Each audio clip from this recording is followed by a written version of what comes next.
তো গাইজ আজকে মাসের শেষ দিন, তো এখন আমরা সবাই মিলে চলে এসেছি মজা করতে। দেখো সবাইকে আমি একটাই কথা বলবো, ডেলি আমাদের যা মানে লাইফ চলে, বিশেষ করে ছেলেদের উদ্দেশ্যে আমি বলছি, বিশাল ডিফিকাল্ট কি দাদা? একদমই।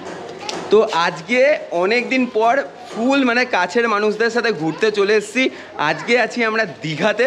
তো গাইজ তোমাদেরকে বলেছিলাম আজ থেকে আমার ফুডিশান ফেসবুক পেজে আর ইউটিউব চ্যানেলে নতুন সারপ্রাইজ নতুন সিরিজ আসতে চলেছে বন্ধুরা। তো এখন আমরা যাচ্ছি উদয়পুর। টোটাল ব্লগ তোমাদের কাছে ফুল টু আমরা মজ করবো, ফুল কাউতালি করব, টোটাল ভিডিও তোমাদের সাথে শেয়ার করবো বন্ধুরা। পুরো কি ফুল কাউতালি হবে তো? একদম একদম একদম ফুল তোমরা দেখতে পাবে বন্ধুরা। তো দেখতে থাকো, একটু ওয়েট অ্যান্ড ওয়াচ হ্যাঁ প্লিজ। তো দেখার জন্য এরকম কাউতালি ফুল মজ ভিডিও ফাটিয়ে মজার ভিডিও দেখতে চাইলে ফুডিশান ইউটিউব চ্যানেল সাবস্ক্রাইব করো, আর ফেসবুক থেকে যারা আমার ভিডিওটা দেখছো অবশ্যই চ্যানেল পেজটাকে ফলো করে দিও বন্ধুরা। তো চলো আমরা যাচ্ছি এখন উদয়পুর বিচে, খুব তাড়াতাড়ি তোমাদের সাথে দেখা হচ্ছে, টাটা।